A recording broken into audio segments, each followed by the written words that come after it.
melihat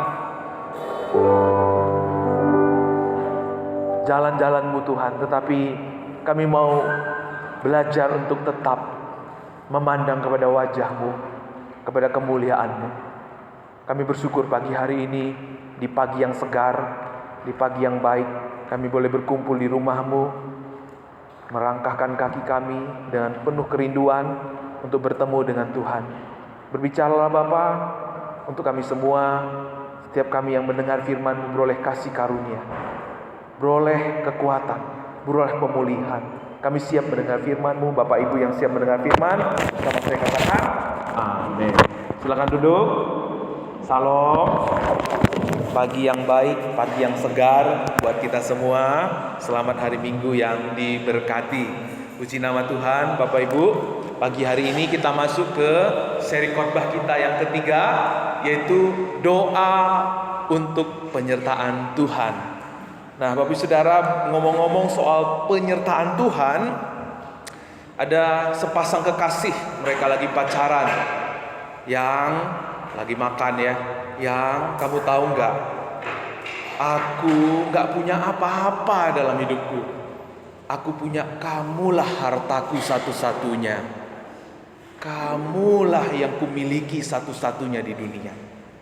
Lalu ceweknya bilang, cucu, asik gitu ya. Seneng dong ya. Setelah itu mereka menikah. Setelah mereka menikah, dibawalah mereka ke gubuknya, ke tempat tinggalnya, tempat tinggal apa adanya. Ya, peralatan dapur juga minim, semua minim.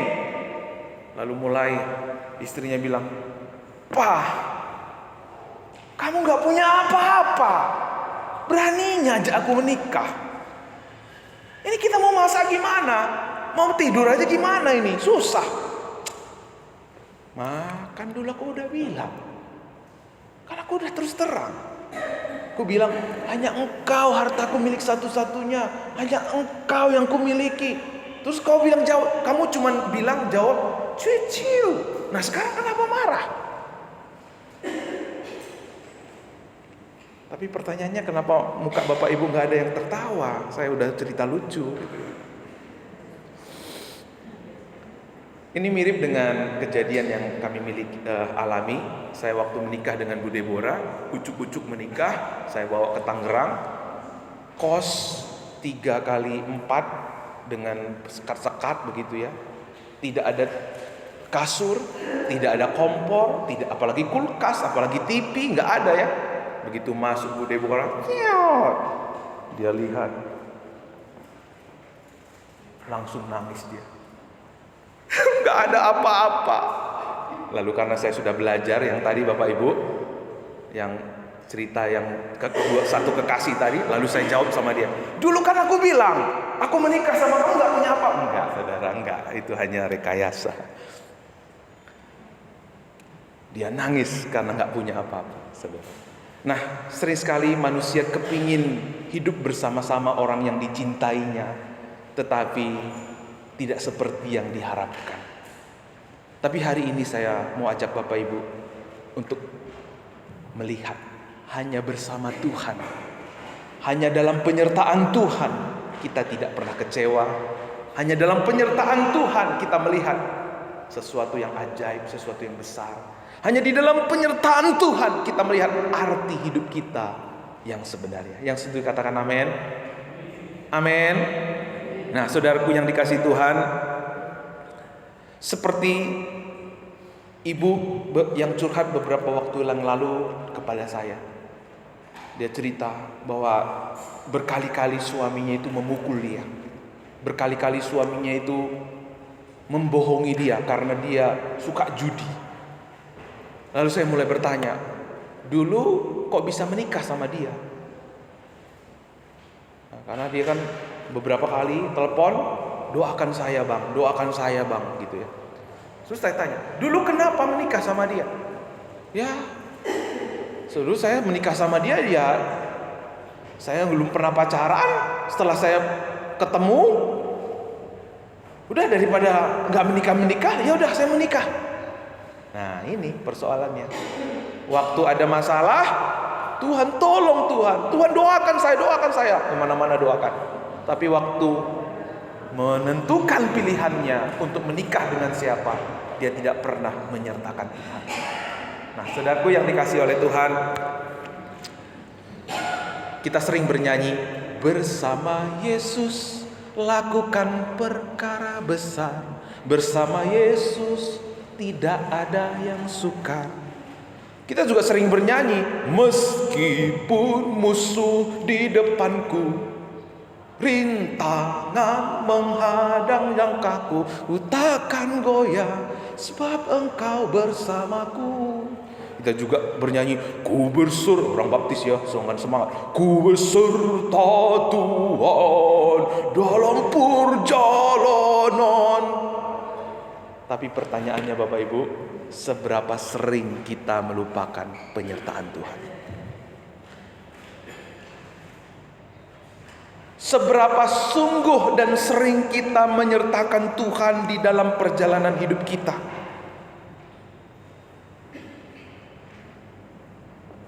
Karena sering sekali kita lupa akan penyertaan Tuhan. Karena kita lupa akan penyertaan Tuhan, kita melihat masalah kita itu besar. Kita melihat rintangan kita itu begitu sulit. Kita lupa bahwa ada Tuhan yang ada pada kita jauh lebih besar atas itu semua.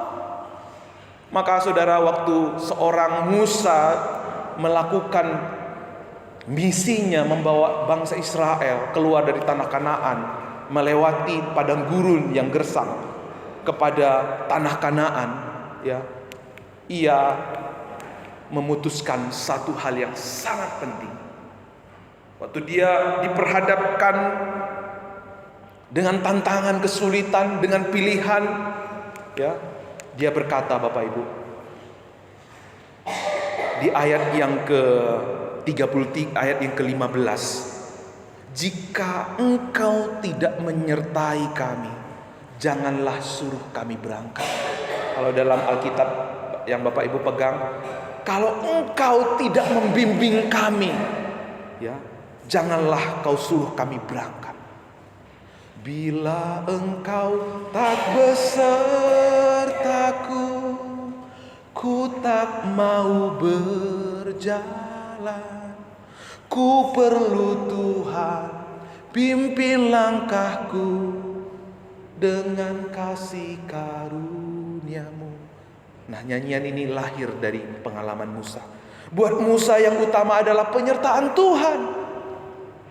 Apa yang utama buat saudara dan saya selama ini? Kita dihidup di zaman apa? Cuan, Pak. Yang penting cuan. Yang penting happy. Cari pasangan yang penting nyaman. Cari pekerjaan yang penting nyaman. Cari gereja yang penting nyaman. Cari pelayanan yang penting nyaman. Nah, saudara, kita melayani, kita hidup untuk siapa? Kalau kita untuk cari kenyamanan, cari kebahagiaan kita hidup untuk siapa? Bahkan manusia hidup untuk apa? Cari followers. Seberapa orang yang suka sama saya, yang senang sama saya. Ketika 2000, 3000 follower, merasa somebody. Aku ini ciamik aku. Banyak orang-orang. Tapi tahukah saudara, ketika kita hidup mementingkan cuan, happy, kenyamanan, followers, pengakuan manusia, disitulah kita terjebak oleh iblis. Jangan senang dulu banyak yang senang sama saudara. Jangan senang dulu banyak orang yang ngikutin saudara. Jangan-jangan yang ikutin saudara itu ular. Kapan kamu telan ini? Ular. Sekarang hidup di zaman follower. Kalau kamu suka saya like kamu. Kalau kamu like saya like kamu. Itu saudara. Orang ngikutin kita kan apa? Ada untungnya, ada maunya. Jangan senang dulu. Tapi biarlah kita hari ini belajar. Yang kita utamakan bukan kesenangan, bukan seberapa orang yang mengaku kita ini baik, bukan seberapa orang yang mengaku senang sama kita. Tapi yang kita cari adalah penyertaan Tuhan. Yang setuju katakan amin. Kalau Tuhan beserta kita, tidak ada persoalan yang jauh, yang besar. Tidak ada kesulitan yang bisa merintangi kita. kesulitan, tantangan, kutuk di depan kita, Tuhan ubah menjadi puji-pujian, menjadi tari-tarian, menjadi hormat kemuliaan bagi nama Tuhan. Tahukah saudara kenapa Tuhan menolak menyertai umat Israel? Karena umat Israel pada waktu itu baru Musa turun dari Gunung Sinai, mereka membuat anak emas. Tuhan bilang kepada Musa, "Musa, bangsa Israel ini tegar tengkuk. Aku enggak akan menyertai mereka. Memang aku berjanji mengantar mereka ke tanah Kanaan, tapi aku tidak akan menyertai mereka." Nah, saudara tahu enggak? Musa itu bukan orang Kristen yang mengutamakan berkat. Musa itu bukan orang Kristen yang mengutamakan sorga. Karena kalau kita mengutamakan berkat, kita mengutamakan sorga, enggak penting buat kita ada Tuhan atau enggak. Yang penting surga, yang penting kenyamanan kita. Dia bukan orang Kristen yang mengutamakan surga, tapi dia orang Kristen yang mengutamakan penyertaan Tuhan. Karena Musa tahu meskipun jalannya sulit, meskipun jalannya jelek, tapi kalau Tuhan beserta, tidak ada jalan yang tidak bisa dilewati, tidak ada lembah yang tidak bisa diseberangi, tidak ada gunung yang tidak bisa didaki kalau kita bersama Tuhan. Tapi meskipun jalannya tol, jalan yang licin, fasilitasnya bagus, kalau nggak beserta Tuhan, justru ada kebinasaan. Kalau kita bersama dengan Tuhan, tidak peduli apa kesulitannya, tidak peduli apa tantangannya, tidak peduli siapa yang kita hadapi, tapi kalau Tuhan beserta kita, siapa musuh kita, siapa lawan kita. Amin. Karena itu bagi Musa, penyertaan Tuhan itu adalah berkat yang terutama. Buat Musa berkat yang terutama bukan sorga, bukan pengakuan, bukan seberapa banyak orang yang senang sama dia. Karena kalau itu yang utama buat Musa, dia juga akan mengalami apa yang dialami oleh Yakub. Yang penting aku dapatkan berkat anak sulung. Yang penting aku dapat cinta Rahel. Yang penting aku dapat harta dari Laban. Aku dapat pengakuan dari bapakku. Tapi akhirnya terjerumus dalam ketakutan yang semakin dalam. Ketika kita menyandarkan berkat dalam hidup kita kepada sesuatu yang fana, iblis akan bawa kita kepada ketakutan yang semakin dalam. Dia akan menindas, menekan kita. Tapi Musa sadar penyertaan Tuhan yang paling berarti dan berharga adalah bukanlah tanah dan tanah yang subur dan susu yang madu yang melimpah-limpah. Ya, dia bukan orang Kristen yang mengutamakan, bukan orang percaya yang mengutamakan berkat. Karena itu saudara, orang yang merasa mampu berjalan sebenar dengan kekuatannya tanpa penyertaan Tuhan, sesungguhnya ia sudah kehilangan yang terutama dalam hidupnya. Maka waktu kita berdoa kepada Tuhan, kita akan berdoa dengan penuh kerendahan hati. Tuhan, aku tidak mampu tanpa Engkau. Aku perlu Engkau lebih dari apapun juga. Aku perlu Engkau. Makanya tadi Musa bilang, kau gak menyuruh aku dengan siapa aku pergi. Kau gak kasih tahu aku. Karena Tuhan bilang, bukan dengan siapa, tapi dengan aku Musa engkau akan berjalan. Kan itu Musa bilang, ya Tuhan, Engkaulah yang kuperlukan. Tanpa Engkau percuma susu dan madu. Tanpa Engkau percuma perjalanan ini. Buat seorang Musa, berkat yang terutama adalah bersama Tuhan. Ya. Menjadi orang yang sukses, menjadi orang yang berhasil dalam keluarga, dalam pelayanan, itu bagus Bapak Ibu. Tapi bukan karena itu kita menjadi somebody.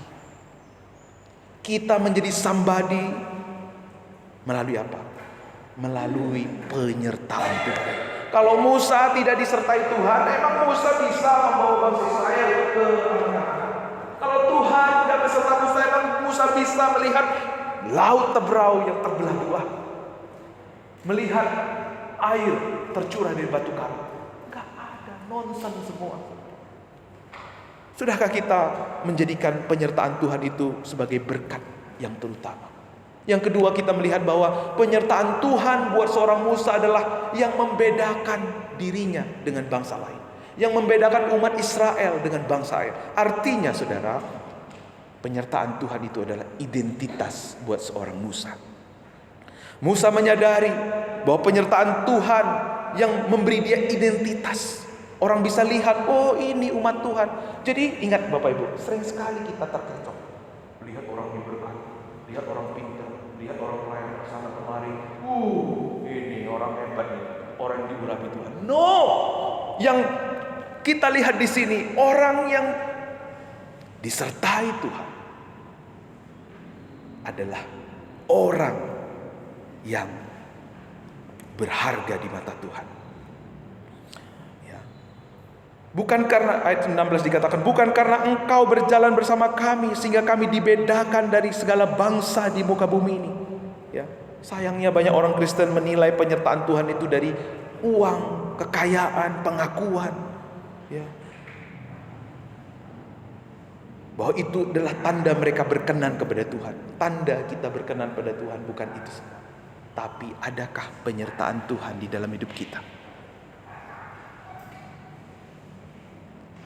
Kita melihat sosok Lot, Bapak Ibu. Lot adalah keponakannya Abraham. Waktu Abraham dipanggil oleh Tuhan, Lot ikut-ikutan nyentil di belakang. Lalu pada waktu mereka sampai di tanah Kanaan, mereka makin diberkati.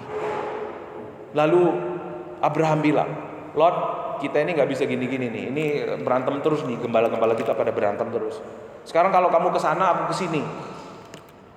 Lot, kamu pilih yang mana? Lot langsung lihat negeri Sodom dan Gomora yang begitu hijau, airnya banyak, tumbuhannya luar biasa. Aku ke sana aja. Dia nggak pernah berdoa, dia nggak pernah tanya, Bram, aku kan ke sini ngikut-ngikut tulang. Jadi tulang menurut tulang mana? Doakan dululah tulang yang mana. Lot nggak pernah ngomong kayak gitu. Lot ngikutin keinginan matanya, saudara. Lalu Lot memilih Sodom dan Gomora yang subur. Benar, dapat cuan banyak. Benar, dia nyaman di sana. Tapi apa yang terjadi? Kita melihat Sodom dan Gomora dihancurkan. Harta yang dicari oleh Lot selama ini hancur luluh karena api belerang.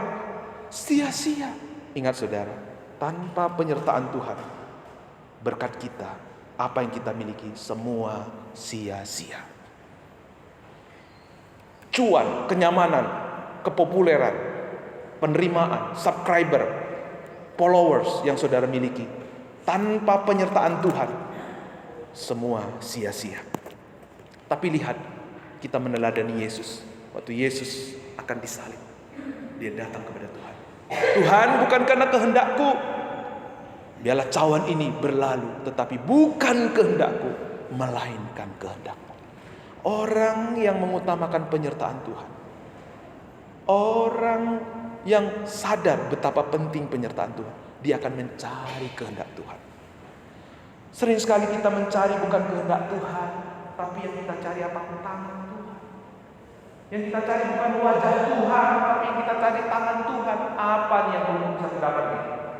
Kalau aku dekat sama seorang pelayan seseorang, dapat apa aku dari ini? Kalau aku ibadah, kalau aku melayani, berbuat baik, apa yang aku dapat? Nah, dengar Bapak Ibu, tidak semua perbuatan baik berasal dari Tuhan. Tidak semua pelayanan berasal dari Tuhan. Apa motivasi kita dulu? Apakah dalam pelayanan kita, dalam perbuatan baik kita, dalam pekerjaan kita ada motivasi ilahi di dalamnya? Kita tahu ini penyertaan Tuhan, maka aku mau berjalan. Kalau itu, maka pelayanan kita, pekerjaan kita, perbuatan baik kita akan menjadi hormat, kemuliaan bagi nama Tuhan. Kenapa sih Paulus itu ngeyel banget akan penyertaan Tuhan? Bram, kalau aku kayak engkau Bram, yang penting tanah Kanaan, susu dan madu berlimpah-limpah, itu yang penting. Tapi Abraham, seorang Musa, tidak mengutamakan itu semua. Musa mengutamakan penyertaan Tuhan. Kenapa Bapak Ibu? Karena dalam mengutamakan penyertaan Tuhan, ada pengenalan akan Tuhan. Saya bisa menyenangkan istri saya ketika saya mengenal dia. Bagaimana mungkin kita bisa menyenangkan Tuhan kalau kita nggak mengenal Tuhan.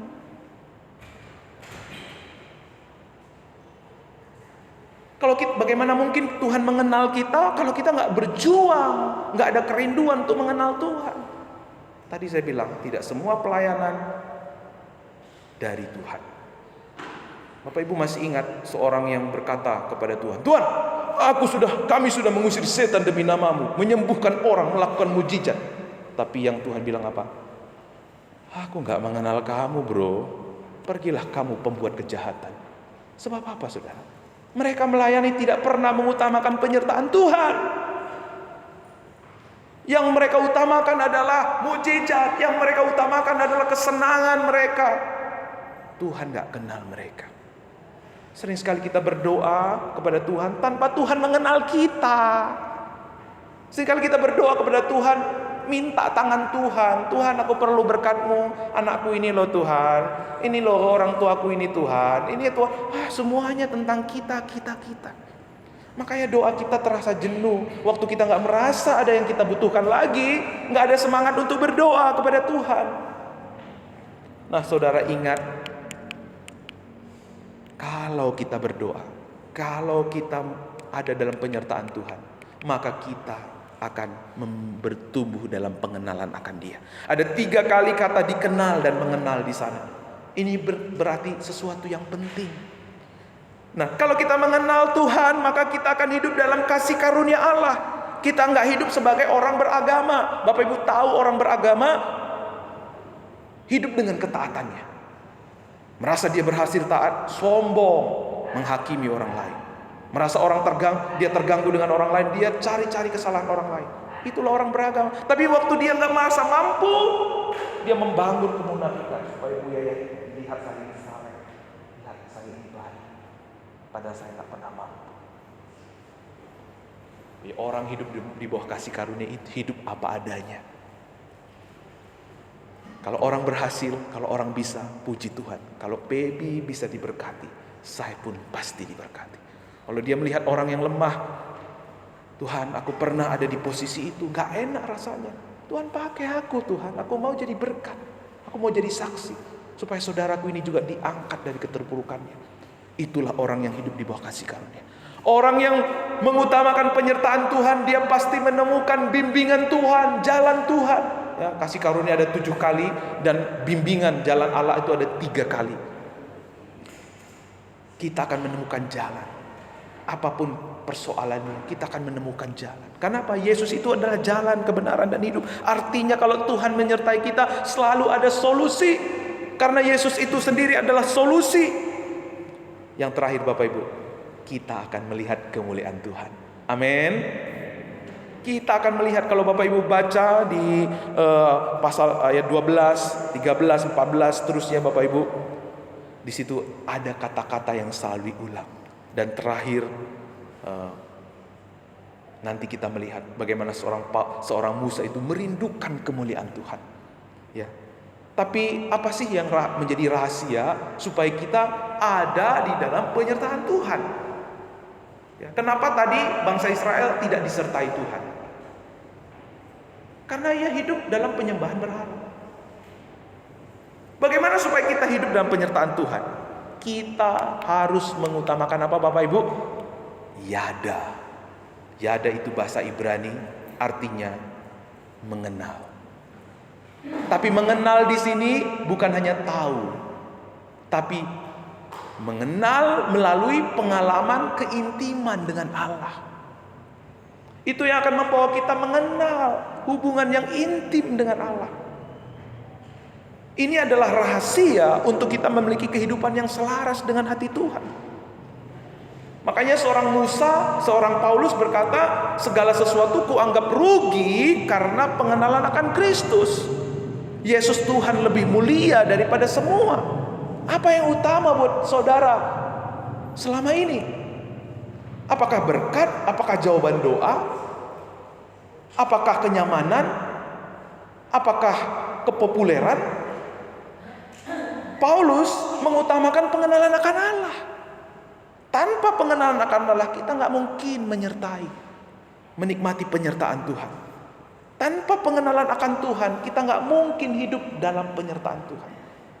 Kalau saya nggak berusaha mengenal Bu Deborah, saya nggak mungkin bisa berjalan lebih baik dengan dia. Setiap hari belajar, saling belajar untuk saling mengenal. Oh iya, dia suka begini ya. Oh iya, dulu awal-awal menikah saya ingat sekali ya. Saya ketemu dengan Pak Pendeta saya itu, saya nggak kenalin dia, ngambek dia. Karena saya sedang dalam proses, Bapak Ibu. Oh iya, kesini udah mulai mengenal. Iya, kok. Saya ingat itu, saya ketawa sama diri saya sendiri ya. Bodoh banget saya. Kok saya nggak kenalin istri saya ketemu Pak Pendeta. Makin mengenal, oh iya, dia perlu dianggap, dia perlu dimanusiakan. Sejak waktu itu saya belajar lebih banyak lagi. Waktu kita melayani, waktu kita melakukan sesuatu yang baik, jangan lakukan tanpa kita memiliki pengenalan akan Tuhan. Kebaikan, kerajinan, pelayanan yang luar biasa tanpa pengenalan, itu adalah pelayanan asing, itu adalah kebaikan asing, bukan dari Tuhan, saudara. Suatu hari akan menyerang saudara. Suatu hari akan membunuh, mengintimidasi saudara. Ya, kita sudah belajar dari seorang Yakub. Ketakutannya makin besar. Karena selama ini ia menyandarkan dirinya kepada berkat-berkat yang ia bisa raih. Tapi sekali itu dia berkata, kalau engkau tidak memberkati aku, ada kegigihan, ada kesadaran, aku tidak akan melepas engkau. Karena Yakub mulai sadar, kalau bukan berkatnya dari Tuhan, kalau bukan semua ini dari Tuhan, maka aku tidak akan pernah menikmati hidup. Hatiku tetap kosong. Sebelum maka sampai fajar dia bergulat sama Tuhan. Saya pernah melayani di satu tempat. Waktu itu kami itu diharuskan melayani karena kami ikut PA, karena begitu penting pengenalan ini. Pak Pendeta kami, yaitu Pak Pendeta Barnabas, itu mengharuskan kami 4 semester itu ada di Gereja Kasih Karunia. Kami dimuridkan setiap minggu, Bapak Ibu. Dan itu melatih saya dalam setiap pelayanan yang Tuhan percayakan. Suatu hari di beberapa gereja baptis semua udah terisi dengan mahasiswa weekend. Dan tempat-tempat yang mereka pilih itu adalah yang kedengaran baik, Bapak Ibu. Tapi ada satu tempat yang gak ada anak mahasiswa yang lirik, yaitu Gereja Baptis Indonesia Helvetia. Kenapa? Miskin, kumuh. Orang-orangnya adalah orang-orang yang tinggal di tanah garapan. Kalau tinggal di tanah garapan, Bapak Ibu tahu mentalnya seperti apa. Kalau kunjungan ke sana, Bapak Ibu, aroma yang ciri khasnya tahu nggak aroma apa? Aroma kandang babi, Pak Daniel. Waduh, kalau kita kunjungan ke sana, selalu saya ingat dengan Pak Alfred, dia jemaat penumping yang begitu setia. Dia seorang perancang yang menjadi teladan, saudara. Dia bilang begini, kalau kami kunjungan itu, yang kami sepak-sepak itu tai pagi. Nggak ada mahasiswa yang mau ke sana. Tapi ketika saya berdoa, Tuhan kemana Tuhan mau saya pergi? Ke Helvetia. Aduh, ke Helvetia itu Tuhan tempatnya nggak ada orang mau. Kakak tingkat saya pernah ada di sana, dia muntah-muntah kena DBD. Kumuh tempatnya, Bapak Ibu. Tapi ketika itu yang Tuhan mau, saya belajar taat. Saudara tahu, ketika saya melayani di Helvetia, apa yang tidak pernah saya pikirkan, Tuhan kerjakan. Orang bilang miskin, ya memang miskin. Saya dikasih cuma 50.000 sebulan ongkos dari Helvetia ke kampus, Bapak. Gak cukup. Tapi justru saya melihat berkat Tuhan yang luar biasa. Ada 3 hamba Tuhan lahir dari anak-anak muda yang saya layani. Dan ketika saya melayani di Helvetia, bisa-bisanya saya jalan-jalan ke Thailand, ikut seminar, saudara. Dari mana uangnya? Saya nggak punya uang. Ada seorang anak muda yang sederhana, anak muda yang rendah hati datang kepada saya. Kasta, selamat berangkat besok ya. Disalamkan saya segepok amplop. Saya nggak pernah pikir dia bisa memberikan ini sama saya. Saya tidak pernah juga menduga-duga, mereka. Tapi Tuhan bisa buat apa aja dalam penyertaan Tuhan. Yang setuju katakan amin. Amin. Kalau kita berdoa, mari cari penyertaan Tuhan. Sesulit apapun, Seberat apapun, kalau Tuhan besertaku, tidak ada yang mustahil. Tidak ada yang terlalu sulit. Tidak ada gunung yang terlalu tinggi untuk didaki. Tidak ada lembah yang terlalu dalam untuk kita seberangi. Tapi saya mau kasih tahu ada kelemahan doa Musa. Doa Musa yang terakhir apa? Tunjukkanlah kemuliaan-Mu. Tapi apakah Musa melihat kemuliaan Tuhan? Ya, Musa melihat kemuliaan Tuhan. Tetapi Musa hanya melihat belakangnya Tuhan saja. Kamu nanti aku naikkan ke gunung, di situ ada lekukan, aku taruh kamu di sana, lalu aku lewat. Kamu hanya lihat kemuliaanku dari belakang. Musa tidak pernah melihat wajah Tuhan. Kenapa? Setiap orang yang melihat wajah Tuhan pasti hangus, pasti binasa. Tapi saya mau kasih tahu, saudara dan saya tidak hanya melihat kemuliaan dari belakangnya Tuhan, tapi kita melihat kemuliaan Tuhan di atas kayu salib. Amin. Kenapa kita tidak terbakar? Kenapa kita tidak binasa melihat kemuliaan Tuhan? Karena di atas kayu salib keadilan Allah telah dipertemukan dengan kasih Allah. Di atas kayu salib telah ditanggungkan dosa kita, sehingga waktu Allah melihat kita, dia tidak melihat dosa-dosa kita, tapi dia melihat ketaatan dan kebenaran Yesus. Makanya waktu malaikat ketemu dengan para gembala, kemuliaan dari tempat yang maha tinggi, kemuliaan Tuhan dinyatakan kepada mereka. Dan kemuliaan itu Bapak Ibu tidak hanya kita pandang di atas kayu salib, tapi kemuliaan itu ada dalam diri kita. Amin. Amin. Karena dalam Bapak Ibu Saudara dan saya percaya ada Roh Kudus. Itulah kemuliaan Allah. Dialah Allah Immanuel yang menyertai kita. Kalau Musa belum melihat kemuliaan Allah, belum ada kemuliaan Allah pada dia, saudara dan saya punya kemuliaan Allah. Seharusnya kegigihan Musa mencari penyertaan Tuhan, kita memilikinya lebih daripada Musa. Karena kemuliaan itu ada pada kita. Kegigihan Musa yang begitu luar biasa, seharusnya kita lebih luar biasa mencari penyertaan Tuhan. Karena kita melihat kemuliaannya di atas kayu salib. Karena kemuliaannya ada pada kita, ada rohnya pada kita. Kalau penyertaannya yang kita cari, yang kita rindukan, maka kita tidak akan seperti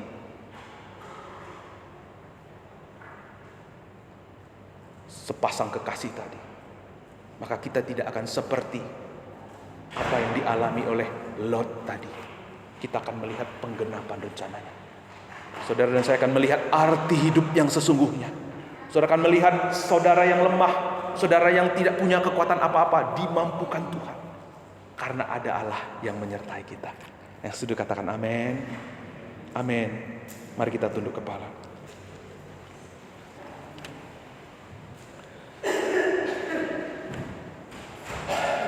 Apa yang kita utamakan selama ini?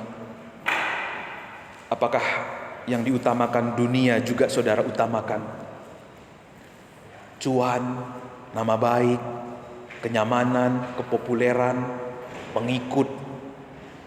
Kalau itu saudara, mari kita bertobat bersama-sama.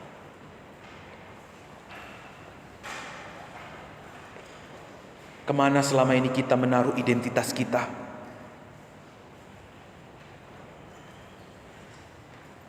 Kemana selama ini kita menaruh indikasi bahwa kita itu diberkati Tuhan? Apakah lewat harta yang kita miliki, lewat keberhasilan, pencapaian yang kita miliki? Sudahkah penyertaan Tuhan yang menjadi identitas dalam hidup kita?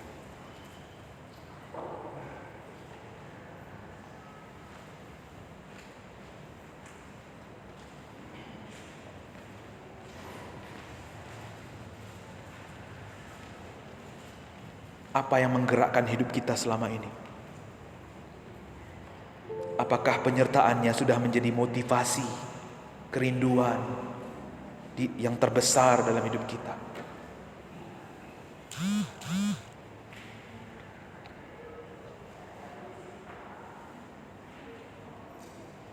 Sudahkah saudara mengingat dan menyadari bahwa Allah Immanuel ada pada kita? Sang gunung batu ada pada kita. Yesus gunung batu kita. Dia tempat kita berlindung. Kesanalah kita berharap. Sudahkah kita berlari kepadanya, kepada penyertaannya yang sempurna? Atau kita hidup dengan diri kita sendiri, dengan kepentingan kita, dengan ambisi kita? Kalau itu saudara, mari kita bersama-sama bertobat dan berkata, Tuhan, ampuni aku kalau selama ini aku tidak mengutamakan penyertaan-Mu. Engkau ada padaku, Roh-Mu ada padaku, tapi sering sekali aku mengabaikan Roh-Mu. Sering sekali aku mengutamakan kebaikan, mengutamakan pelayanan tanpa pengenalan akan Engkau. Tuhan, baharui hatiku, Tuhan. Baharui hatiku, Tuhan. Kuasa-Mu bekerja, lawatan-Mu tercurah dalam nama Yesus. Ubah kami, lawat kami, baharui kami, Tuhan. Biar kami seperti Raja Wali terbang tinggi dengan kekuatan sayap. Kami tahu kami lemah. Kami tahu kami penuh dengan kekurangan. Tapi kami mau datang, baharuilah hidup kami.